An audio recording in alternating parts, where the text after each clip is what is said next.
Thank you. Thank you, Peter.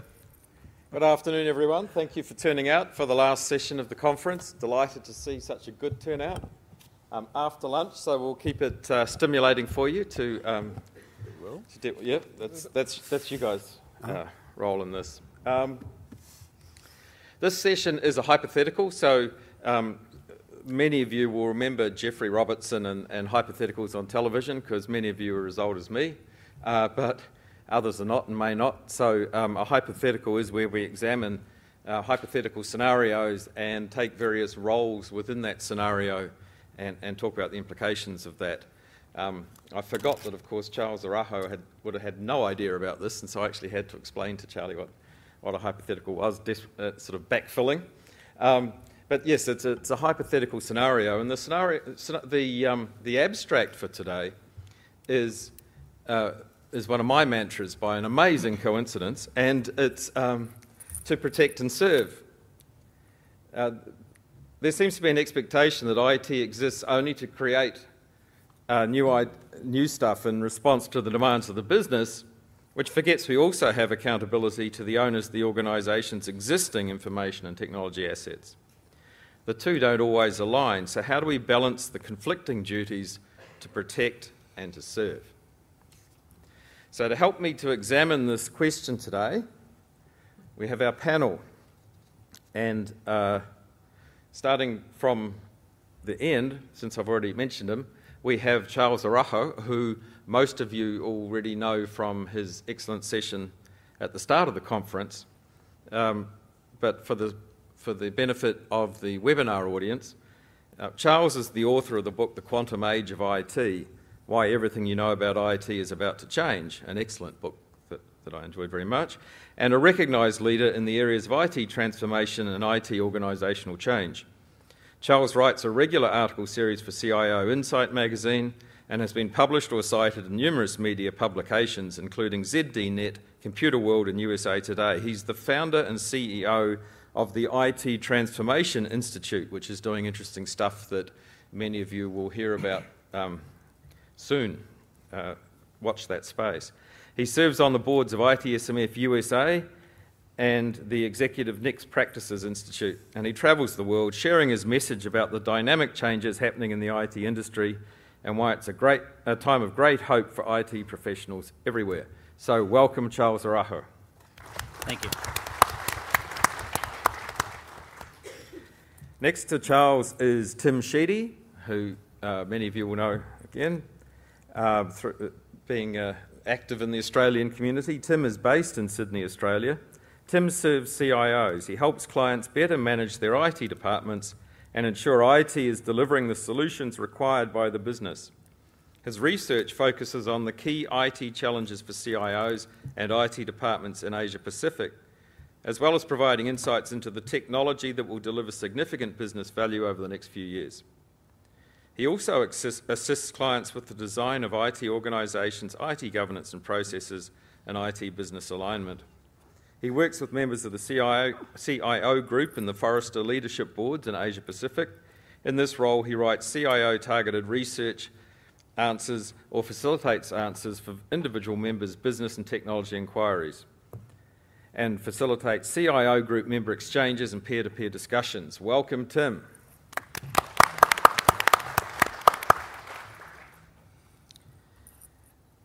Next to Tim is our good friend Karen Ferris.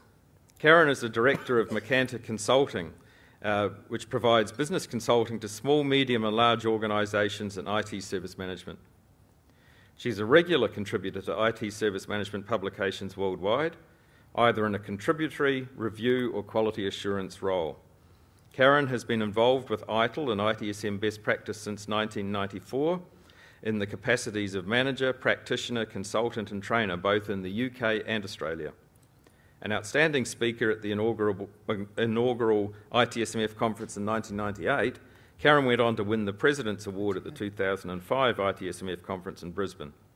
She has presented on ITIL and ITSM-related topics in USA, UK and New Zealand, and is our most popular speaker for itSMF state chapter seminars. In 2007, Karen was awarded the inaugural Service Management Champion Award for her contribution to the industry. Welcome, Karen. And last but not least, on my right, Rob Stroud. Rob is Vice President of Innovation and Strategy at CA Technologies, and he's dedicated to the development of industry trends, strategy, and communication of industry good practices. A strong advocate for the governance, security, risk, and assurance communities, working closely with users, industry organisations, government agencies, and IT luminaries to author, develop, and communicate standards and best practice. Rob was recently awarded the ISACA Global President's Award. This award recognises an individual who's gone above and beyond the call of duty in contributing to ISACA through years of commitment, extra effort, enthusiasm, and dedication. Welcome, Rob. And for those of you who don't know me, I'm Rob England, better known as the IT Skeptic. I'm an IT consultant and commentator. And so to today's scenario and the hypothetical. The scenario is that this is a government department. We are in Canberra, after all, so it seemed appropriate. With 15,000 staff, 600 of whom are in IT. It's an operational department, not an informational one, so IT is not that huge relative to the overall staff numbers. It's the Department of Structure. We thought we'd keep it, we wouldn't point, based on any real government department, so it's the Department of Structure. No, I don't know what it does. Who knows what ministries do anyway, right? There are nearly 400 projects which IT is currently executing or plans to have done in the next 12 months. Ranging from enacting new legislation to updating ageing IT infrastructure. Desktops, Windows, storage, UPS and server patching have all fallen badly behind in recent years. Operational staff are capitalised into projects, that is, they're assigned to projects and their time charged against the projects. The average operational employee is spending over half their time on projects. Service levels are falling. Availability statistics have been slipping for several years and SLAs are regularly breached.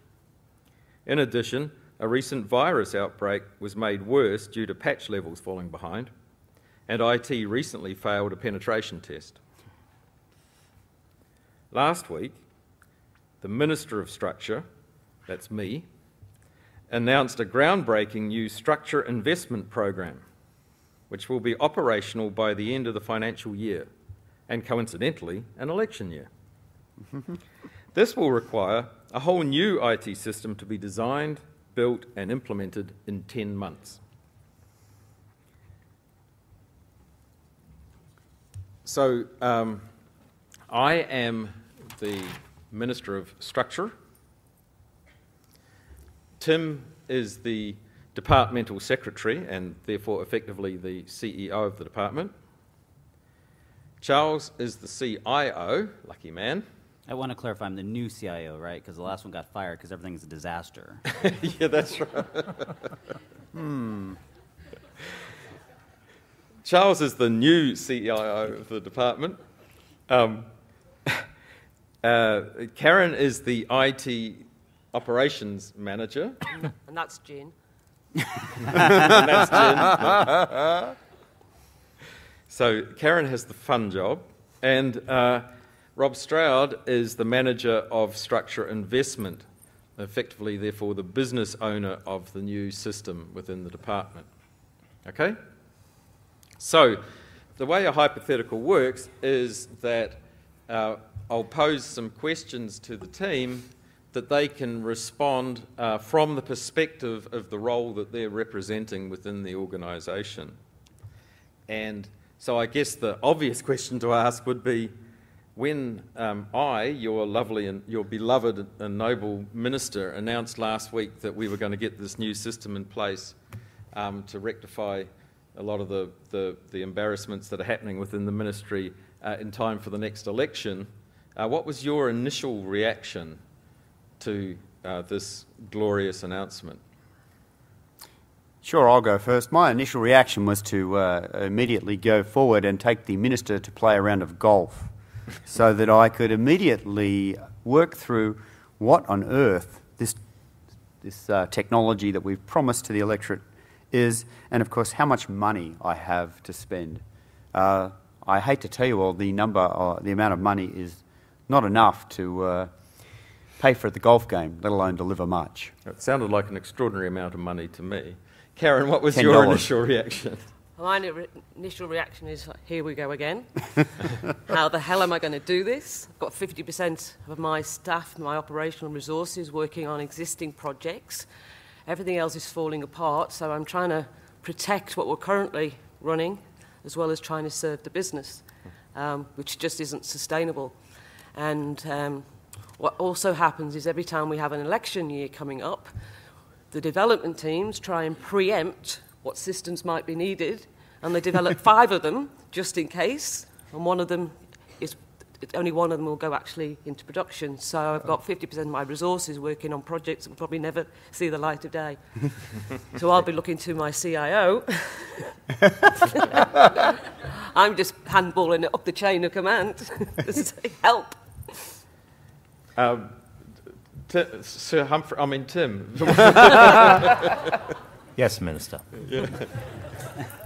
My initial reaction, Minister, was to ask what additional funding was going to come, but I just got my answer to that one. Thank you very much. So to handball it back to the Minister, I'd be interested in understanding which of the priority of this policy over the other policies that you'd like to be delivered in time for the election. Absolutely. So I would be issuing a very clear directive that research indicates that voters are extremely dissatisfied with the current structure of services, and that there's a high probability that the promise of this project will have a definitive influence on voting patterns. So I've managed to find the $5 million that Rob was referring to by cancelling a preschool food program and and reallocating the funds accordingly, and I'd like you to give us the highest priority. Absolutely. Well, I would just like to say that sounds like a wonderful decision, Minister. So my exact reaction is I'm glad I kept my resume updated because this will probably be a short stint.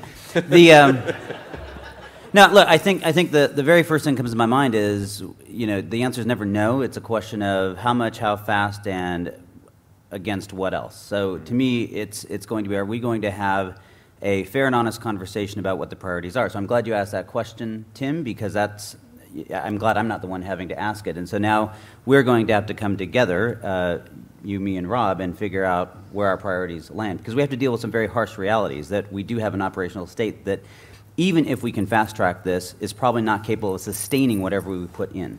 And so we're going to have to figure out how to strike that balance and do the best we can, which means no one's going to be completely happy, but we're going to have to find that balance. I guess that leads into my second question. How do you foresee this panning out? Very good. So after playing golf with you, Minister, I immediately knew I was in a state known as deepest somethingeth. And based on the track record of IT and whilst having faith in the new CIO to not be career is over, I was thinking through that I've got a mate who does this sort of thing in the commercial world, and I was thinking that I might bring them in and actually bypass IT completely, not even leverage them. And I think I'll have to go and see the secretary and see if I can't cajole that type of approach and fast-track I know I have to do an RFP, but maybe I can go and fast-track a process where I can get them in and get them going. And certainly in our discussion at the 19th hole of that idea, it did seem to me to be an excellent way to avoid the problems that we usually seem to have with getting these things through the IT department.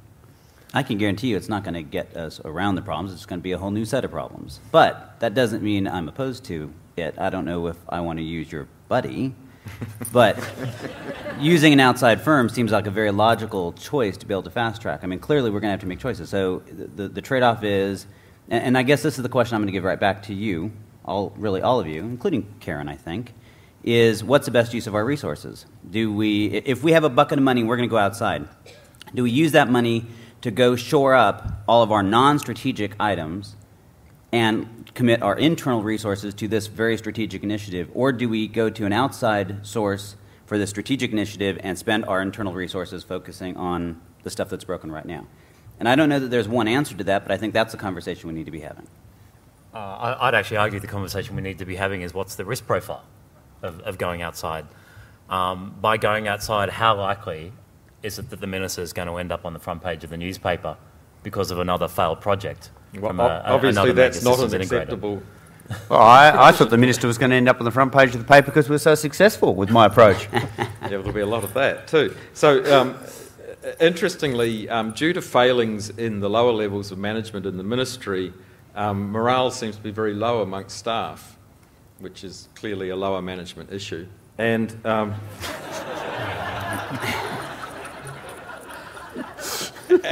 and so I don't have high levels of confidence about doing it in-house, frankly, Charles. And, so I guess my question back to you is, where do you want to invest your heart and soul on this? So, look, this is a hypothetical, so there's a lot we don't know. But I think that is the question.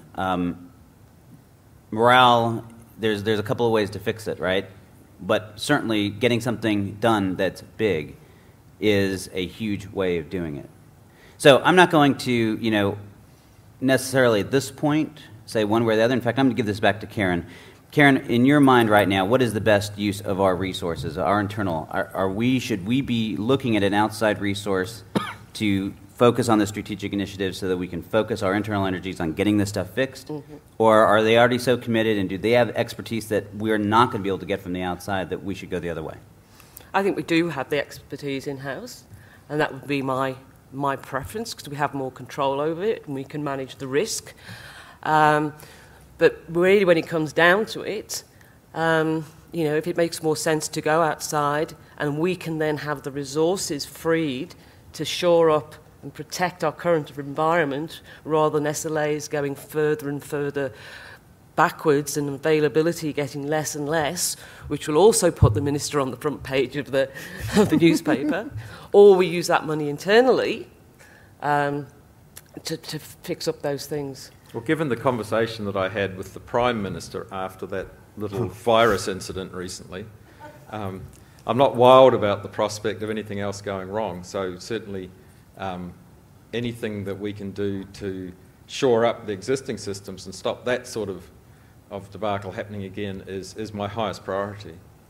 Yeah, and that's going to have a direct impact on staff morale, because they're just firefighting constantly at the moment, just trying to fix without seeing any light at the end of the tunnel, and then, as we've already said, being asked to do more as they go forward. So certainly I'd like to see you committing more resource to fixing the infrastructure. I think that is a top priority. Could I throw in here on a recent taxpayer fund and jolly that I was on after the APEC conference to practice my singing. On the way back in the Qantas magazine, I read something about the cloud. And it seems that this cloud thing might fix a lot of our problems. I've heard about that too from a vendor that was in my office recently. It's clearly the way forward. Amazon IBM or, HPBM, something. So can't we just solve it that way, Charles? Why don't we just cloud it? Of course we can. That's it. It's easy. We're done. I can't believe why I didn't think of that. So here's what I'm going to suggest right now. I think clearly what I'm hearing is that we have a lack of confidence in our current staff to be able to respond quickly enough. I respect that. Right? I respect the fact that we have to keep you out of the papers, and we need to deliver. And if there is not faith in our team today to deliver that, then I will support that we bring this to an outside provider and put the majority of our focus on them. However, if we're going to do that, then I think simultaneously we are going to launch a transformative program of our own focused on our internal structures, and we're going to go through these 400 projects, and we're going to kill 3/4 of them, because we cannot possibly do all of this at once and have any hope of success. And so we're going to need you guys to come to the table with us and help us prioritize what those are. I like my new boss. But I don't anymore. But Minister, if we kill 3/4 of these projects, all your other commitments will be gone. Yeah, well, clearly my election commitments are my highest priority, and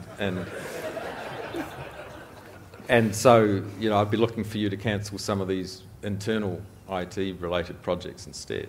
But otherwise, I wholeheartedly support you in your proposed strategy to deal with the situation. Before we make any serious commitments either way, I think we should probably check some of the polling coming up to see whether this minister is going to be around in 12 months' time.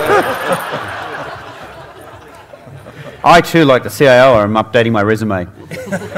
As a cabinet minister, you can guarantee that I have a safe seat. So the strategy is to look externally. So let's roll forward in time 2 months, and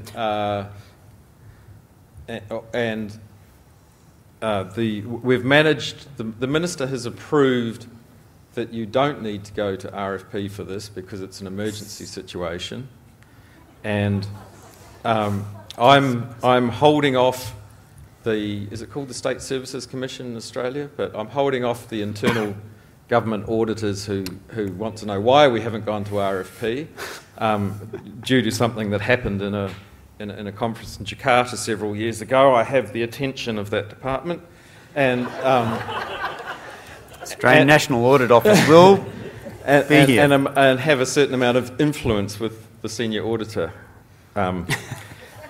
whose trousers I returned to him the next morning. So it hasn't been necessary to go to RFP, and I have approved that we externally source a supplier to do this. And we looked at 2 suppliers, one of which was somebody that Rob seemed to know quite well, and one was one that Charles used to work with in a previous organisation. And ultimately, we selected which one? Aren't you supposed to tell us? Okay, well, so we selected the one that used to work with Charles. Oh, I protest. Yeah, which is obviously not going to do a good job. And Told you. From Rob's point of view. So we've selected a team to do this, and they've come in and had a look at it, and they've told us that the way in which they expect to be able to build the system in the remaining 7.5 months is to take an agile development approach with a DevOps. Why is everyone laughing at that? With a production delivery mechanism, and they've given a document to Karen describing the production environment that needs to be stood up for them, and they've started working with Rob to do a requirements definition on the new system. I'll get that done right now. And the contractuals are in place with Charles. So once again, your initial reaction at their strategy of an agile DevOps approach to deploying the system. Thank you for the requirements definition. Who would like to go first on a actually, Tim, what was your reaction to them using agile and DevOps? Were you familiar with the concepts? I have no idea what anyone is talking about. As it should be. So as the CEO of the organisation,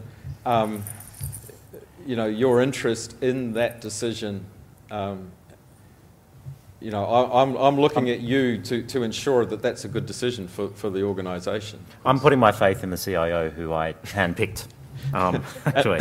Who has my wholehearted support, that's right. After the previous one got buried in concrete. Yeah, that's right. I'm putting my faith in him to choose the way of delivering this capability in the time we need to deliver it within the budget we need to deliver it. Again, understanding the risk profile of our department, making sure that this is not a failure, making sure that none of us end up with egg on our faces. Okay. So first of all, I'm glad you don't know what that means, because you shouldn't know what it means. You shouldn't really care. But let me, to translate a little bit, I think the Agile DevOps approach basically means that we are going to be delivering this rapidly and iteratively. It also means, though, that there's a pretty good chance, because of course Rob, being Rob, has scoped the requirements far beyond anything that can truly be delivered in a 10-month time period. And so we are going to be using this approach to be able to make sure that we are, what did you say, made to look like we are doing something. We will be producing pieces so that we're going to make sure that we produce the things that are most important within that 10-month period that we possibly can. It may not be everything, but we'll be moving in that direction over that period. And that's what, by using this approach, we're not going to try to bake this whole thing all at once. Well, you know, Charles, it would be highly unusual for a government department to be delivering a system that wasn't fully functional. You know. But in this situation, it's possible that we would make an exception, so I understand the position that you're in. We've redefined the term fully functional for this project. Is that like a fully operational Death Star? That's right. I think we're working Except well that together. one weak point. Yeah. Well, you know, using an agile methodology is great from my perspective, because the list of requirements that I've passed across, I've decided after consultation with the industry and of course the base and everybody out there today, we just had a poll at lunchtime, that the requirements are wrong and I need to change them again along the way through. And the things in the first sprint that got 170 points so we could do it, I actually don't want to do any of them. I want to bring Sprint 3 forward to Sprint 1, but Sprint 3 is dependent on Sprint 1, and Sprint 2 is dependent on Sprint 4, and you get the idea. You went to too many Agile classes, okay. But we're having a Scrum team meeting, so that's okay. No, I mean, look, I think that is, from my standpoint, that's reality. We anticipated that, right? I mean, I think we've built that into our expectations of how we're going to react, and we have to be agile. That's the whole point of this, to be able to respond to what your needs are. As long as you guys continue to meet us at the table and help us prioritize and we manage these expectations. But I think this is going to go all the way back, Tim. You need to make sure that you keep the minister in line. So this is the part where we're not talking to him, right? Where we keep him in line so that we control expectations. I mean, your job, from my standpoint, is to manage expectations up so that Rob and I can figure out how we can deliver a solution that's going to work and, by the way, not kill Karen in the process.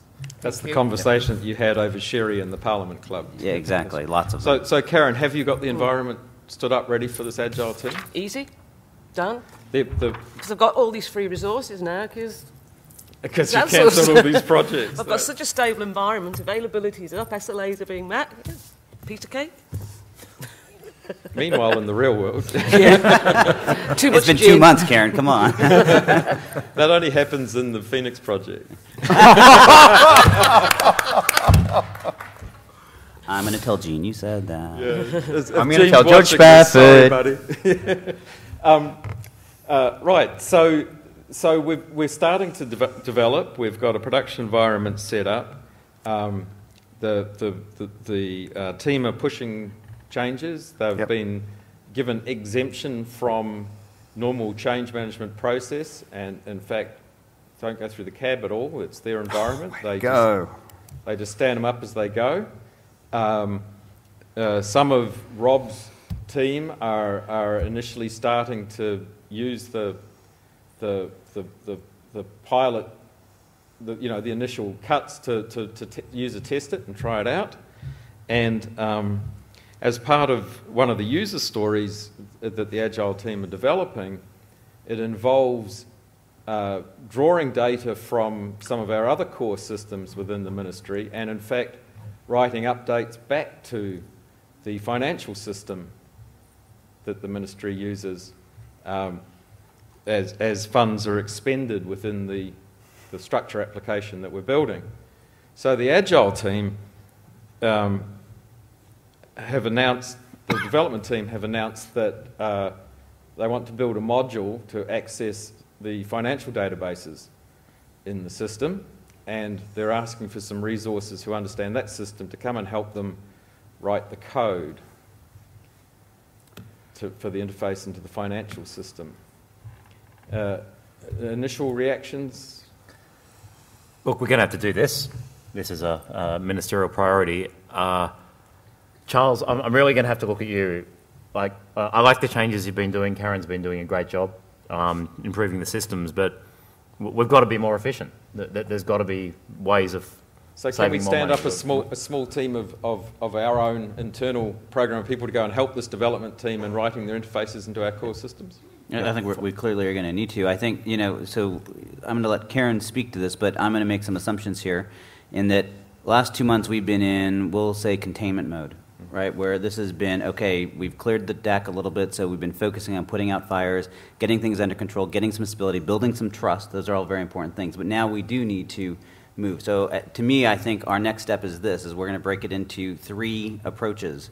One, we're going to pull off a team dedicated to connecting this new system with our legacy systems to serve that project requirement, right? We've got to connect the dots. We need to do it in a secure and controlled fashion.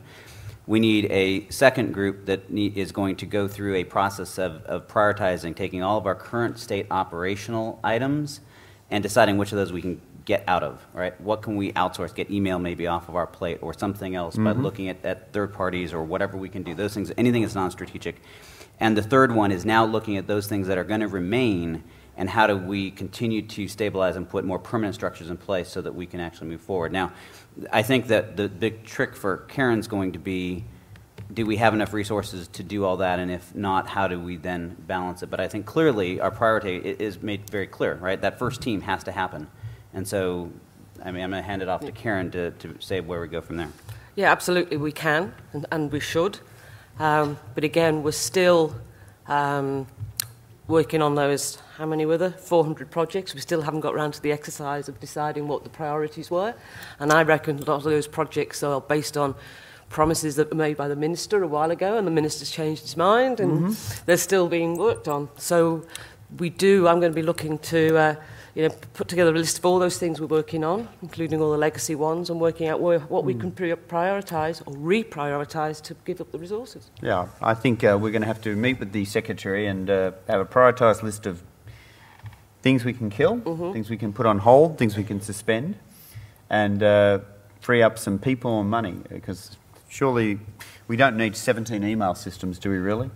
I'm on top of it. I'm absolutely on top of the problem. I've assigned one of my advisors to form a committee to look at establishing a prioritisation strategy for the IT projects, and they've started a consultative program where they'll be talking to all the key stakeholders to develop an overall strategy and look at the possibility of developing a working standing committee to progress a prioritisation scheme through the latter part of the year. So we've got that one under control.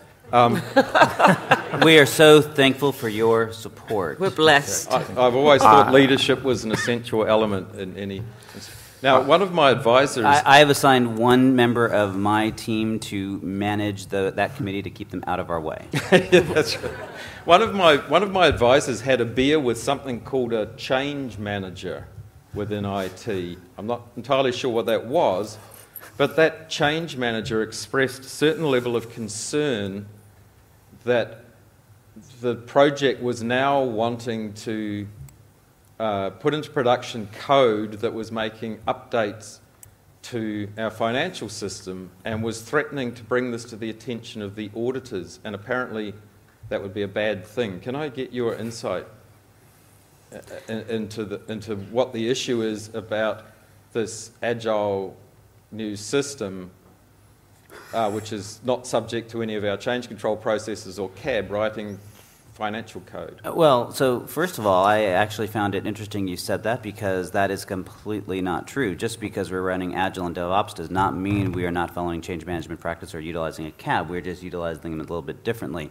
So we are controlling those changes, but the reality is that this structured system requires access to our financials. So we are, of course, closely working with the audit team to figure out how to manage that, but we are going to require your support, Minister, because we're going to have to move a little more quickly than the audit team is prepared to move. And it's up to you, frankly, and I guess, Tim, it's kind of your issue here, but our choice here is either you need to help them help us by getting out of our way and, more importantly, working with us in this approach, or we're not going to hit the date. And honestly, I don't care either way. My team is killing it right now trying to get all this stuff done. So it's up to you guys how you want to play it. Absolutely. I'm going to need obviously some information from you, and I can't be speaking to the Minister in technical terms. Obviously, like we all know, he was a taxi driver. Yes, sir, so. I was a transport professional, Tim. So, if you can just take some of the technical mumbo-jumbo out of this discussion for me, perhaps maybe bring some of the architects in, etc., who can... Oh, God, the architects will just mess it all up. So, no, look, I think it's very simple. So we're making changes to this application as we're trying to develop it against requirements that Rob has. We need to move very, very quickly as we do this. But the system is affecting our financial systems, which, of course, the auditors, rightfully so, we're very concerned about. The issue is we basically need the auditors or the audit team to assign somebody who's going to sit on our teams. They can't, right now, what they expect is us to produce a release and for them to have time to go test this, so that and that just isn't going to happen because we can't move that slowly. So they need to be sitting with our teams actually engaged in this process so that they're checking it as we go so that the validation process is instantaneous. So we absolutely want to work with them, but they need, and maybe in terms the minister can understand, basically we just need someone riding along in the cab with us. Yeah, we invited the audit team to join us in the cab, but they've declined. Look, I'm pretty certain the Minister will make those skills available to us to sit in the team. The Minister realises how important this is, so this has the full support of the Minister. That's right, Charles. I want you to know that you have our full support in this. As always. We look to you to deliver this safely and reliably, absolutely. No pressure. So after much discussion with the internal departmental auditors, we've managed to persuade them to participate in the project over strong objections that is not the approved standard manner in which we operate in this department. But of course, this is my number one priority, is to get this system in. And as we proceed, I've came back from a cabinet meeting where the Minister of Education said some very hurtful things about the cancellation of the preschool food program, which the discussion got a little personal, but I don't want to go there. But the outcome was that we're reinstating that program, and as a result, I'm going to need to redeploy a certain amount of the funds initially allocated to this project. So I'd like to know by what extent we can reduce the scale of this and still deliver something in time for the election, and just how much money we can free up. And the correct answer is $1.5 million. Well, I'm going to say for $1.5 million, we can certainly be seen to be attempting to deliver this on time, Minister. Just all I can ask, Tim, or it's all I can ask. So I'm sorry, do we lose $1.5 million or we only have $1.5 million left? Are we up to, I'm a reasonable man, Charles. We only need to give back 1.5 I'll have to million. give back Absolutely. We've only spent 3, though. That's right. Yes. But what would we do to rescope the project? I'm looking to you, Rob. What can you do? Well, yeah, and I'm thinking it through here and looking through my list of projects and capability. I think we have two choices, Minister. We have choice one, where we remove the hypothetical structured solution for the indigo-coloured rooms in the building. We could do that. That would save us about, it says here 700,000. So let's double that and multiply it by 3 and divide by 17. We'll save $40.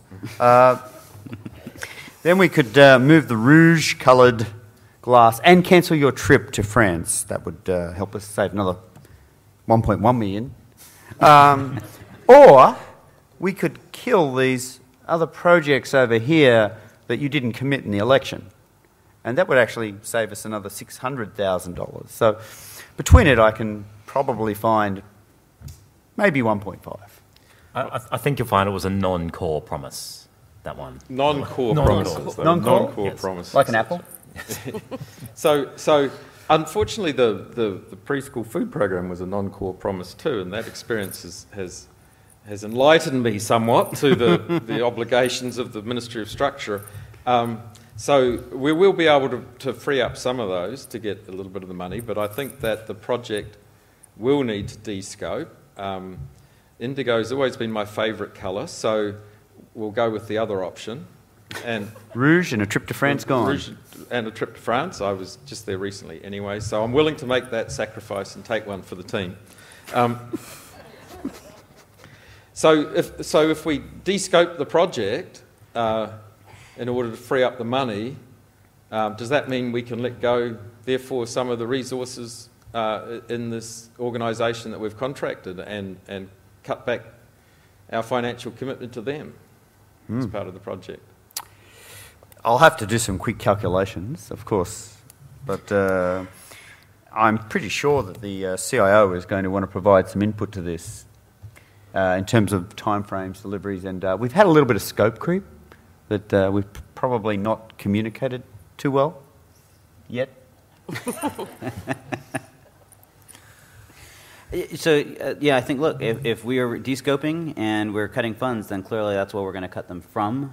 I think the question is going to be that it's probably not quite as unilateral as you might assume. There's a lot of the costs that are just born at the core that we're going to have to deal with. But I think that the best answer is going to be a combination of retracting some of those resources and reducing our core spend, but it's also going to be probably some amount of defraying, so moving some of that spend and extending the time.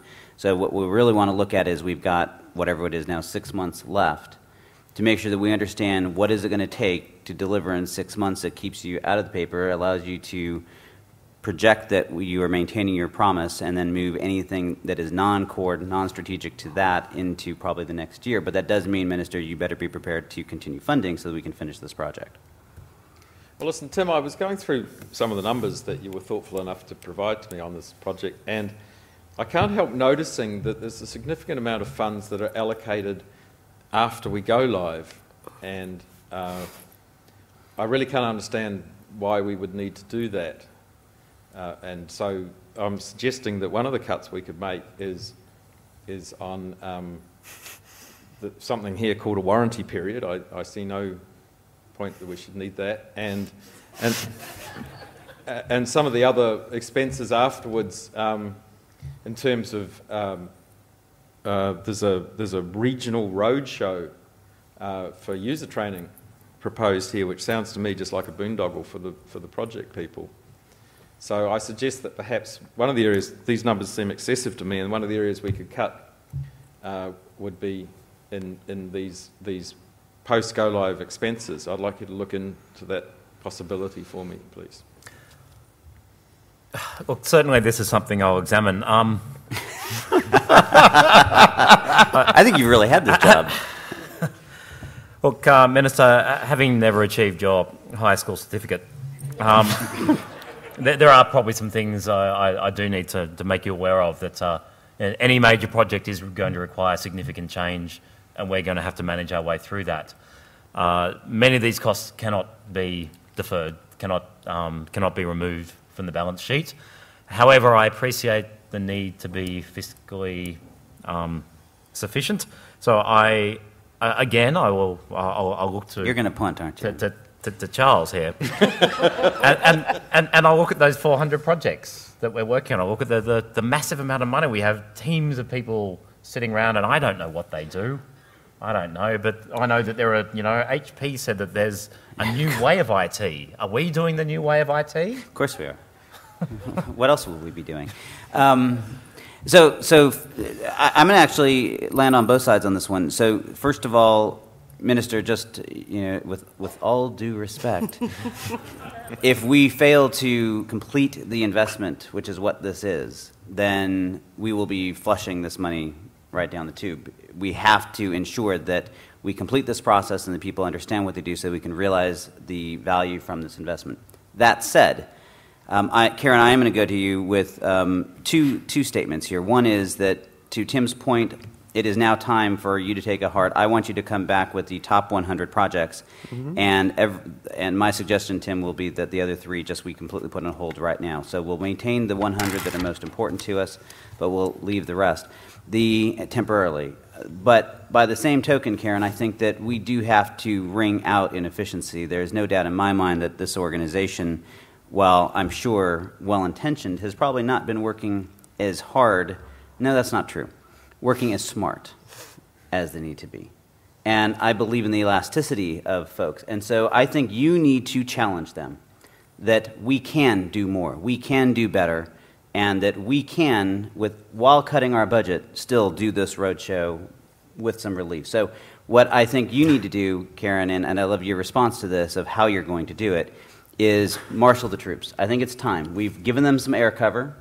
We hopefully are demonstrating to them that we're not just throwing them under the bus, but it's time for them to help step up with us and to go do this. Absolutely. There is room to move. But one thing that we're not going to move on is the extent of a warranty period because of the risk that'll bring. So we need the developers not throwing the dead cat over the wall, as someone once said, round to support that project. Otherwise, you will be on the front of the papers.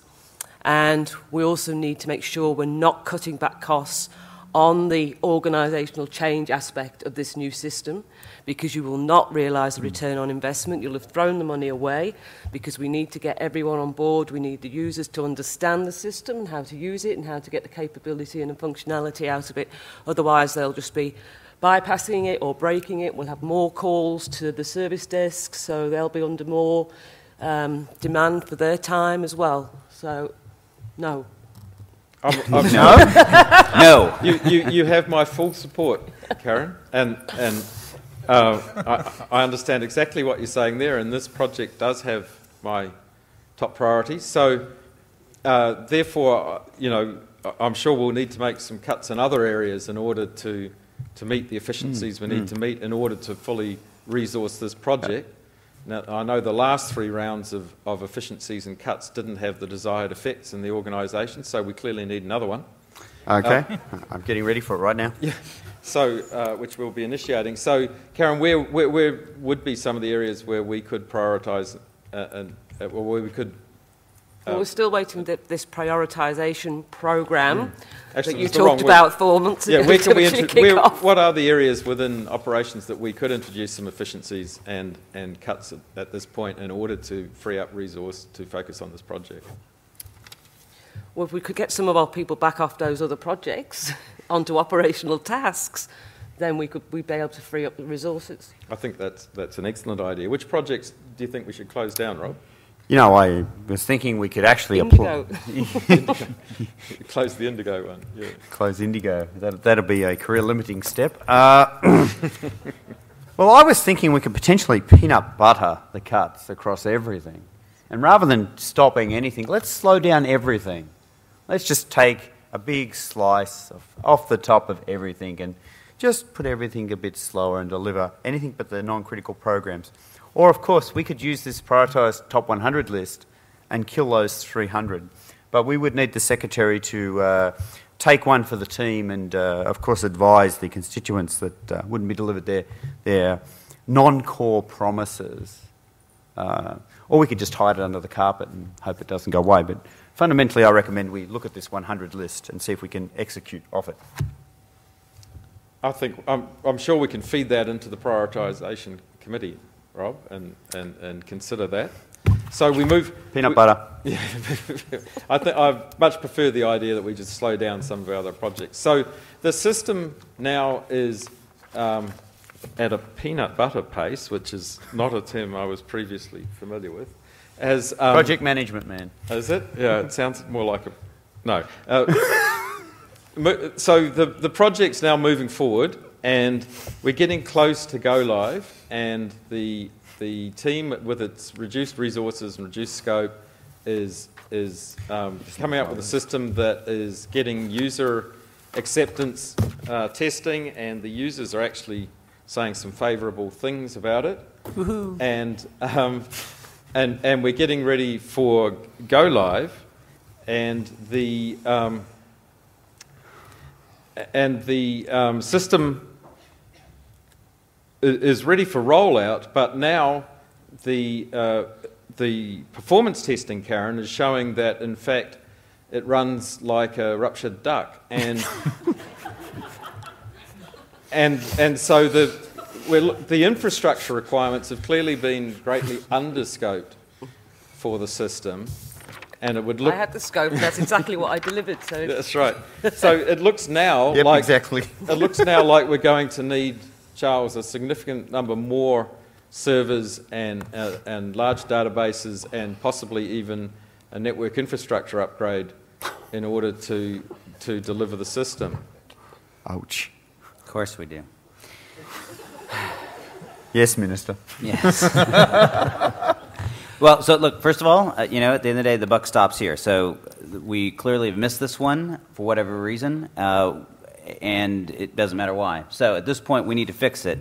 So, Minister, I appreciate the situation, and at this point, we have one of two choices. We can either divert funds from other things, again, or we're going to need more money. But we do need to resolve this issue. Because I don't believe there is any other option. I don't believe that there's anything we can descope out of this that will improve the performance sufficiently, so we simply just need more horsepower behind this. The one thing I will suggest, however, is that many of our other operational issues are, in fact, also related to the same type of performance challenges. And so what I would suggest is that we can try to very rapidly pull together a SWAT team, Tiger team type approach and solve this a little bit more holistically. It may take a tad more money up front, but will allow us to not only solve this immediate issue, but also some of our more long-standing performance issues. Look, we don't have that money. We're going to have to solve this within existing funds. There's no more money to spend. I've been going over the budget. There's got to be a third way. There's got to be another way of doing this. Have we, is there a more efficient way of running our infrastructure? Do we need to be running our infrastructure? Well, I was speaking to one of my mates who's the chairman of the board at Commonwealth Bank, and they're starting to put some stuff in the cloud. Is there something we can do in the cloud in a secure way, a risk-averse way, one that, again, that won't make sure the minister doesn't end up, again, on the front page of the newspaper due to a massive security breach? So I'm a huge fan of cloud, but I think we have two things to consider here. One is time. Right, the process of investigating that process and moving everything that we've been developing for the last 8 months in that direction based on the decisions we made 6 months ago will probably take us longer than we have. So I think right now the short answer is we need to find that money someplace. If you're saying we have no additional funds, then that's fine. That means something else has to go at least temporarily. Now what we can do is put this on an 18-month plan to say we can make this a temporary solution and then migrate off into the cloud to buy us more flexibility down the road, but we can't respond that quickly. If we try to move to the cloud now, I can guarantee you we will miss that date of 10 months. So we can't respond that quickly. My son ran up his website on Amazon S3 overnight, Charles. I don't understand. What are the implications that might slow us down in that? Can we hire him? Maybe he'll be able to solve this for us. Clearly, it's not the turning up of the infrastructure isn't the difficult part. It is turning up of the integration that we have to make this happen. This system was architected for this environment, and we're guessing a little bit here, but let's assume that this was designed specifically for the needs that Rob's requirements gave us. That means we can't just instantly throw this on the cloud and expect it to work. Does that mean that the cloud is not an option or shouldn't be the direction we go? Absolutely not. But if we try to make that shift today, we will end up with you on the front papers. So we need to solve the problem right now with the funds we have and make that a strategic direction and not do it as a stopgap or gut reaction. I think in that case we can possibly free up some funds by removing apples from the lunches in the preschool program. So done.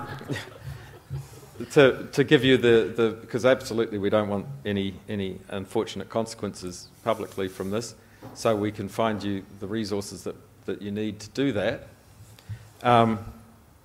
Moving forward, a wild card here now.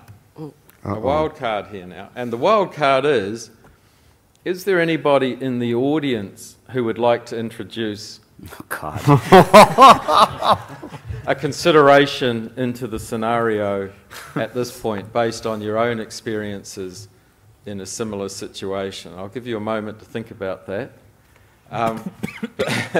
But I'm working on freeing up more funds while that happens. That's right, exactly. So as the project is proceeding forward, we've got the infrastructure that we need now to run the thing on. The users are saying favourable things about the functionality of the system. Of course. So within the bounds of the project, I'm wondering, are we done at this point? Actually, we're not. I still have another 47,000 points to apply in the backlog at some stage. I have no doubt we're not done. We're not done on a bunch of fronts. A, I'm sure there's requirements. I'm sure that as soon as we release this, there will be additional changes that are required. B, we've backburnered a whole bunch of things that do, in fact, still need to get done. C, we've now uncovered at least a handful of strategic directions that we need to evaluate. So what I'm hoping is that now that we've kind of crossed this first threshold and hopefully are on the path to get this done in this first 10-month sprint, that we can now take a breath and we now need a strategic plan that puts all this in order.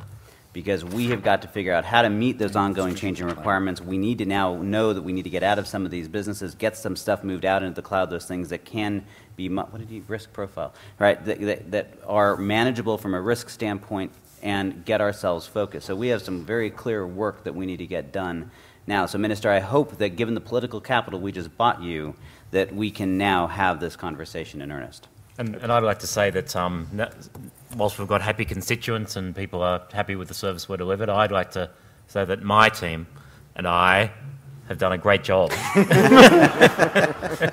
And Karen, it should be recognised how I and my team did.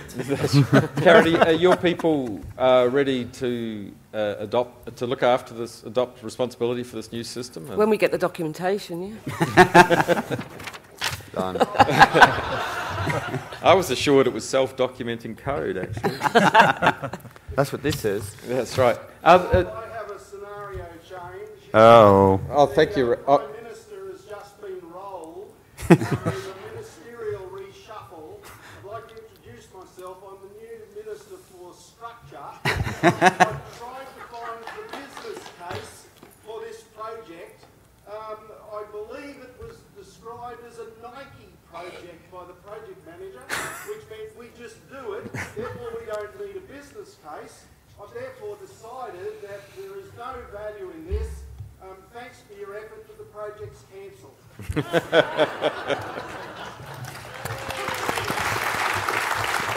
Yes, Minister. Exactly. What's your next wish, Minister? That's a good scenario, Ralph, but it doesn't take us anywhere. So The issue really was, what's the business case and is it justifiable? And Tim, I'm really disappointed at you. It's not challenging to say yes or no if the business case isn't there and it's not justified and it's not going to survive through an election and not just be a ministerial whim that lasts for a while. And I think so many times, and I've worked for 39 years in the public sector, and you see these whims come and go, and we don't have enough Sir Humphreys to stand up and shout. to be able to manipulate the minister out of his yeah.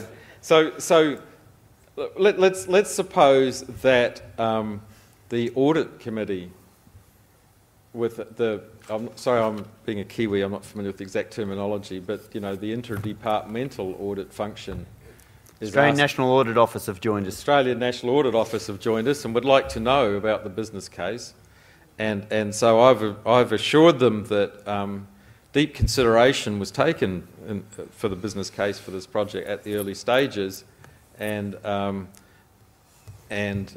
so now we need to justify the value of the system that we're implementing. And so the question I would ask to my team is, how do we measure the value of the system that we've implemented in order to be able to justify the expense that we put into it? I'll refer to Rob, who developed the scope in the first place. Do you ever answer any question? No. You haven't seen Yes, Minister. Thank you, Mr. Secretary. I have developed a post-mortem business case. retrospectively looking at the objectives and opportunities and come up with these pretty pictures that represent the performance of the system. This represents my level of happiness. This represents our expenditures. This represents ministers' trips to France. Oh, sorry. Got to get rid of that one. And subsequently, this represents increased expenditure. In short, I have updated my resume and have posted it. But seriously, well, not seriously, we wouldn't want that, but how... That was serious. That's right, yeah. Yeah, in terms of measuring the value of a system as we rolled out, there's the business value of it. We've actually, I'll share with you, we have measured user satisfaction, which has increased 0.015 points. That sounds impressive. It does, doesn't it? Yes.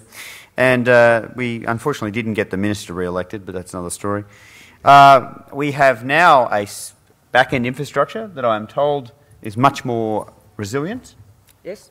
Our Karen's team's rate of terminations, voluntary or otherwise, have declined.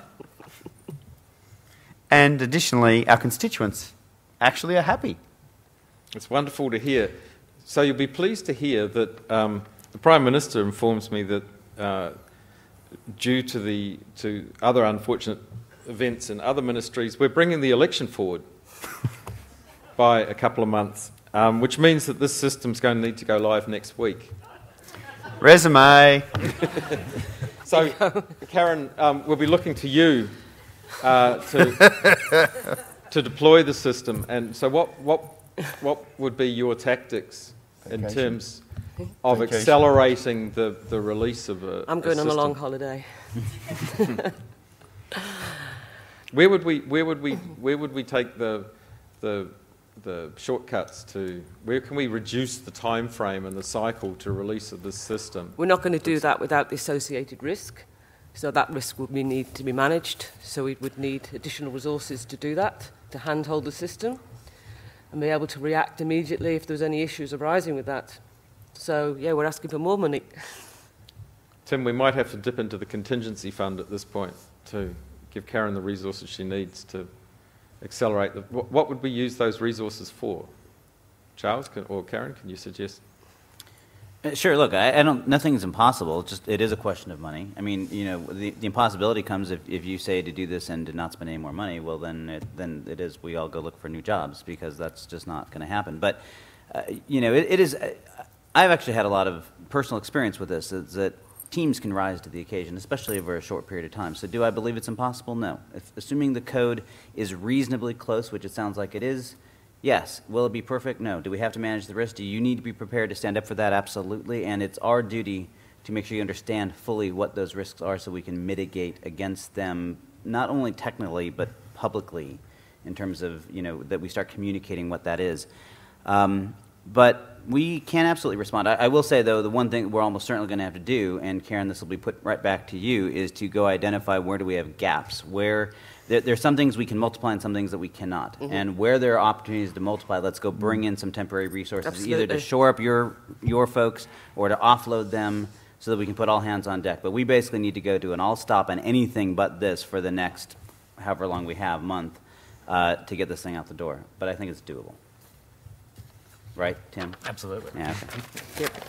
Very good. Okay, and we absolutely need a good communications, two-way communication plan to those folk who are going to have to do that for that short time so they understand why and they can step up and that it will only be temporary and they will be recognised for their efforts that they did. Yes, and of course any arrangement we come up with will only be temporary. Can I speak as an observer instead of hypothetical? The comment that was made about pushing back to the minister. It is something I have a lot of conversation with governments about, government clients, and they talk about, I'm always asking, well, what are the efficiencies delivered, etc. What are the savings? What is the ROI, the business case, etc. And there is this constant thing that we don't need to be measured on that because any efficiency is never realised. It's we just get more and we spend more, and we don't. At no stage are we ever saying we're going to get rid of these staff and and make them redundant because of some efficiency that this new capability brought in. We always keep the people, and we, you know, and you see that at the CIO level. I see it at the Director General level, where they are always asking for more money. You know, they never say, look, here's some money back that we saved. You know, that's it. Always, if that money goes back, it's always like pulling teeth. So it's an interesting challenge that I think. Well, and so let's play this hypothetical out. So we've now asked for investments, and by the way, these hair-on-fire, absolutely critical projects are a great time to get those investments, to shore up your infrastructure, to buy yourself some long-term longevity. We dipped into the contingency fund for you. Exactly, which right? is a $17 million fund that Tim and I maintained. That's right. And I think, so I think sometimes we react to this negatively, like, oh my gosh, this is bad. Oftentimes, if we use it, it's an opportunity to do the things that we've had trouble justifying in the past, but now this gives us an opportunity to do it. The trick is to not lose that opportunity, and that comes in two forms. One, to make sure that you're making strategic investments with those funds, not just solving the short-term tactical need. And then secondarily, using it as a platform to then say, not that I'm going to give that money back by gaining efficiencies, but I'm going to redeploy those resources in much more strategic areas, right? I mean, the minute, if you were to come to me and say, okay, now that we made these investments, now can we start reducing funds, resources? My answer is always no, but let's have a conversation about how we can better utilize them to create greater value. You know, my first goal, and this isn't always true, but in most organizations, I have not found that they're bloated staff. They're just inefficiently leveraged. Right? And so it's a matter of repurposing them and creating much more value out of them, and that would be the conversation we'd be having in the strategic conversation after this election or whatever. So since we've already moved into a debrief phase of the... Sorry. But that was where I wanted to go anyway, so that's perfect. From the other panel members, thoughts and comments on the scenario and how it pans out, and in particular with a focus on your hypothetical role, but also more generally. Yeah, from my perspective, I think it's always the what's the word I'm looking for? It's the pointy end of the stick, isn't it? Ops always get it. It always lands, and it's real world stuff about it just coming over the wall, and the requirements not being specified clearly enough. No baseline being taken before, so we can actually demonstrate where we did make efficiencies or improve performance, or use the throughput or whatever that might be. We do get systems with that documentation. We are running legacy systems that we just don't need. Resources being pulled onto projects, and that's real world stuff. So yeah, I think the hypothetical is quite near to what. And I recently worked in a government department, and they said, a minister will go on the TV and say something, and development guys just go into a frenzy going, well, what does that scheme actually mean? And they do develop 5, they try and second guess and go in 5 projects get initiated just in case one of them might be what they offer. So there's a total disconnect in, from people who are trying to do the real world stuff and the ministers out there with no absolute idea of the impact downstream that they've had by just saying something off the cuff. Absolutely. Now, Rob, nobody in IT cares what the business thinks, so your views more generally on the hypothetical. Well, interestingly enough, from a first perspective, the scenario is quite real. Even if our hypothetical case was right, the fact that you threw in the curveball of the financial integration halfway through is very normal to what we find. The best specified systems always have exits that you didn't think about. And it's our ability to react in a constructive manner on the way through and understand the priorities and balancing them. I like the opportunity of this, what we did here, of looking at things that we could stop, things that we could slow down, things that we could align to the business priorities. And that was very interesting to me because when we gave you options to cut things, you picked to keep Indigo because it was a pet project. Well, that in reality is probably some sort of strategic objective that maybe we are or are not knowledge of. The secret here is that I think we showed that we didn't really understand all the minister's priorities therefore we didn't have transparency to make effective decisions without escalation. I think one thing I got out of this was transparency. And I think with people who work in government, you know, have my deepest sympathy, because the priorities are not always as crisp and clear as they are, although they're not as stable as they necessarily are in a commercial environment. They do tend to shift and change a little bit. I think they shift and change everywhere. I think, the one part that would be kind of fun to play this out, I suppose, is there's two things. One is, I think that IT as a whole, CIOs in particular, sometimes are not really good about having a self-image that says, I am a corporate executive and I therefore have a right to have a conversation in a business context. Correct. Right? These kinds of conversations, a lot of times you see them just not happening because they say, well, the minister said, and so therefore, guys, we have to do this. No, we don't have to. We have to have a rational conversation about what we can and can't do. But that takes both some courage, and it also results in why CIOs, the good ones, end up a lot of times having a rough go of it, because you have to find that right balance point. Yeah, so, I mean, continuing down this road, there's probably a few years down the road, and either I'm being fired or I've just had it up to here and I move on to the next one, you try again. But that's the conversation until we get that normalized, where we start having, and the most successful CIOs I know are the ones that have those conversations, that they have that kind of relationship with the executive team, and those are the conversations that are happening. I'm going to make a comment around, I think, the learnings of private sector from government. I don't know, there's a lot of government people in the room, and it's often easy to make fun of government for various reasons, but I always have massive respect from the fact that, I can't remember, a number of years ago, Department of Veterans Affairs was given a week to offer all their capabilities through the CES offices. A week. Imagine that in the private sector, being told you've got a week to take all the services that you offer and offer it through someone else's infrastructure. And they did it, and they stood it up. Okay, it wasn't beautiful, it wasn't pretty, but it worked. And this speed of reaction, because the minister said, because they were on an interview and got cornered and therefore made a promise that they weren't even thinking about before the interview, and now we have to respond to it. Like, traditionally, that hasn't happened in the private sector. In the private sector, we're going to acquire someone, it takes a year to go through, and then we're going to plan for 2 years how we'll integrate them, as opposed to a week, right? But I guess what we're seeing in private sector is decisions are made much faster. The world is changing much faster than it ever has.